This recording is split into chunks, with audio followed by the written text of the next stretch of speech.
et ouvriront la voie à sa seconde venue. Rassemblez-vous dans la prière, le jeûne et la pénitence, que la venue du Saint-Esprit vous surprenne dans la grâce de Dieu. Lisez la Sainte Parole dans les Actes des Apôtres, afin qu'au jour de la Pentecôte vous puissiez recevoir le baptême de l'Esprit, qui vous transformera en disciples de mon Fils de ces derniers temps. Petits enfants, des jours de famine arrivent sur la terre, acceptez nos appels et dès que possible, si vous en avez les moyens financiers, faites le plein de vivres, de céréales, de denrées non périssables et d'eau en abondance, afin que la famine ne vous surprenne pas.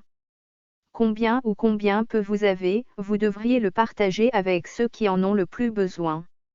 Mes petits enfants qui manquent de ressources économiques pour se nourrir, je leur dis, n'ayez pas peur, mon Père vous enverra la manne de chaque jour, car sa miséricorde est grande et éternelle.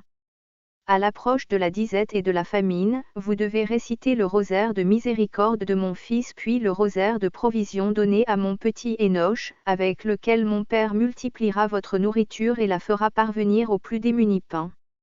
Vous êtes donc prévenus mes enfants, vous surmonterez cette épreuve si vous faites confiance à la divine providence et partagez beaucoup ou peu avec vos frères.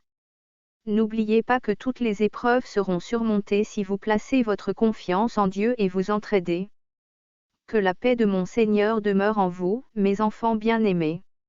Mes enfants, les ténèbres couvrent déjà la terre, mais n'ayez pas peur, soyez porteurs de lumière, s'aimer, s'aider et se pardonner.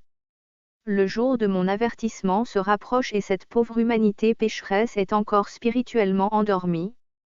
Mon éveil des consciences ouvrira votre âme et vous montrera la vérité. Pour ceux d'entre vous qui sont spirituellement préparés, mon avertissement sera leur plus grande joie. Mais pour les tièdes et les pécheurs, ce sera tourment, douleur et grande peur. Votre âme sera purifiée, toute votre misère et votre péché vous seront montrés, et même toutes les mauvaises actions qui vous ont affecté, votre prochain et la création. Rappelez-vous que vous êtes des êtres spirituels dans un univers spirituel, qui est synchronisé par l'amour de Dieu. Mes enfants, le manque d'amour dans le cœur de l'homme affecte l'équilibre de la création, car tout ce qui est créé garde la symphonie de l'amour de Dieu. Celui qui n'aime pas détruit, le ressentiment, la haine, l'envie, l'égoïsme et le manque de Dieu, déséquilibre la perfection et l'harmonie de toute la création. Tout ce que Dieu a créé a été fait par amour, c'est l'amour qui doit régner dans la création et dans les créatures, pour qu'il y ait équilibre dans l'univers.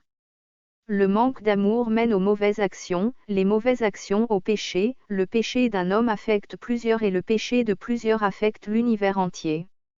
Mon décalogue, ce sont les commandements de l'amour, de la coexistence, du respect, de la communion qui doivent exister entre l'homme et Dieu.